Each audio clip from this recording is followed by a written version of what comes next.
Hey y'all, it's Hunter Elliott, rangehot.com. Today I'm coming to you to talk to you about the Coonan Classic 357 Magnum auto-loading handgun, factory compensated. So the deal is, it's cold as a well digger's ass out here, so I'm going to be pretty brief. It's a nice pistol, I liked it. Y'all take care, have a good one, I'm out. No, I'm kidding, it's not that cold. First thing I want to show you is, there's no magazine, the gun's clear, so it is safe to talk about. A year or so ago that I reviewed the Coonan Classic without the factory comp for Rangehot. If you're curious about that review, you can go back and find it on my website. Got about 350 rounds through this handgun. Didn't have any kind of misfeeds or malfunctions other than if you went with any bullet lighter than 140 grain, reliability was hit or miss with this. Now you look back and notice I didn't have that trouble with the Coonan without the comp.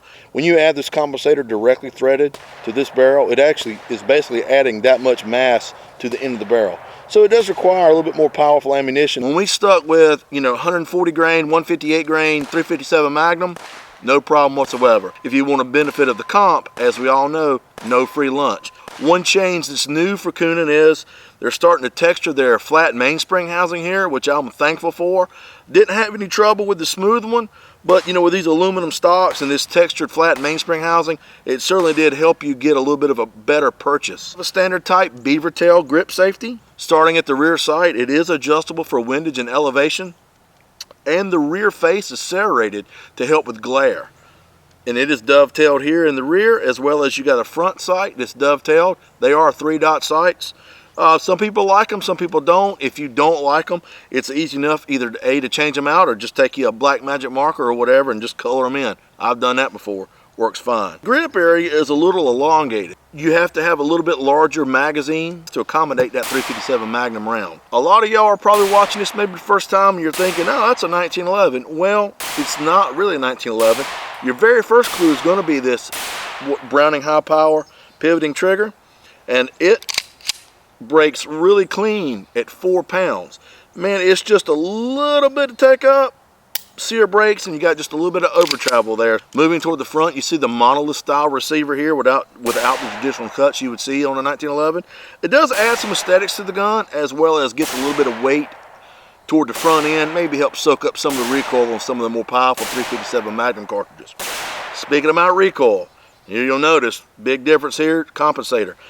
This factory Coonan comp works really well. It's a very interesting recoil impulse. It's kind of hard to describe. Not a whole lot of muzzle lift, muzzle flip. It's a really kind of a soft pushback.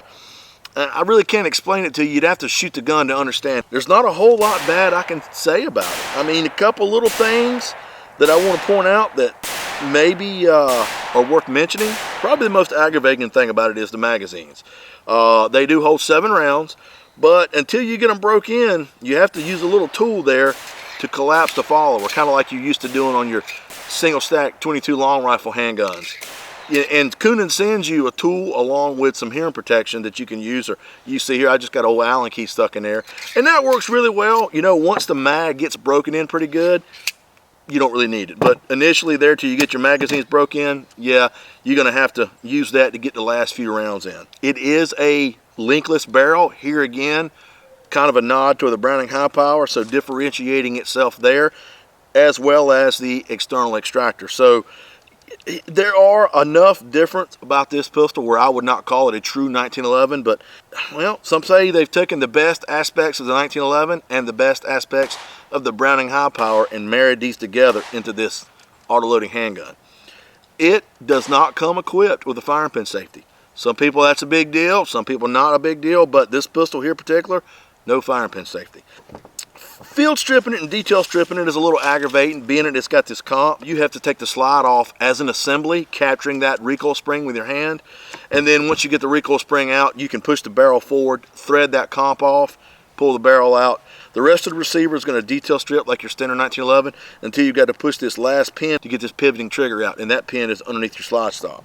That's pretty much all the good and the bad and the ugly on this pistol. It does tend to draw a little bit of a crowd out at the range because it is pretty loud, and with this comp you usually get a really nice muzzle flash. So it's a lot of fun to shoot. So okay, Hunter, what good is it other than being fun to shoot? Well, concealed carry, probably not. I mean, if you could find a holster this would jive with and you could dress around it, yeah, for sure, it would work fine. Trail gun, of course. I mean, this pistol would be well suited for 2- and 4-legged predators. So if you were going hiking or hunting or whatever like that, this would make a really good solid companion with you in the woods. You're like, well, this gun's pretty expensive. You know, I'll just go buy a standard revolver and 357 Magnum. Why do I want to dump more money in an auto-loading handgun? Well, got a couple thoughts on that too real quick. Revolver and 357 Magnum is going to be 5 or 6 shot. This here, like I mentioned, 7 rounds in the magazine plus 1 in the tube. You got 8 rounds on tap in the gun. It does come with a second magazine. So, you know, if you do shoot the gun to slide lock, boom, which it reliably always lock the slide to the rear, you've got the speed of changing out magazines and reload. Now, if you're Jerry Mitchell, you probably don't have to worry about it. But for us normal human beings, yeah, that's about it. If you want to see all the technical specifications on this gun, as well as the chart that I did as far as shooting this out at 25 yards with different ammunition we used, that's all on the article in rangehot.com. But this is just kind of like the video overview. Wanted to give you an idea of where we're looking at this pistol. All in all, it performed equally as well as the original Coonan Classic. A little bit different recoil impulse on that factory comp. But really, here again, Coonan's building a solid auto-loading handgun. And it's really cool that they were able to take a rimmed cartridge designed for a revolver and make it work in this. So, that's it. I really appreciate your time watching the video, reading the articles. If you've got any questions, comments, problems, you didn't like something, you like something, I always appreciate feedback. So you can find us on Facebook, YouTube, Twitter, Pinterest, Instagram, the whole 9 yards. Let me know what you thought, any opinions you got, or anything you want me to follow up with. I'm already ready. Take care of yourself, guys, and I look forward to seeing you at the range. Andrew Barnes at Barnes Precision Machine with Hunter Elliott at rangehot.com. And we're doing a review on the Coonan 357 Magnum Automatic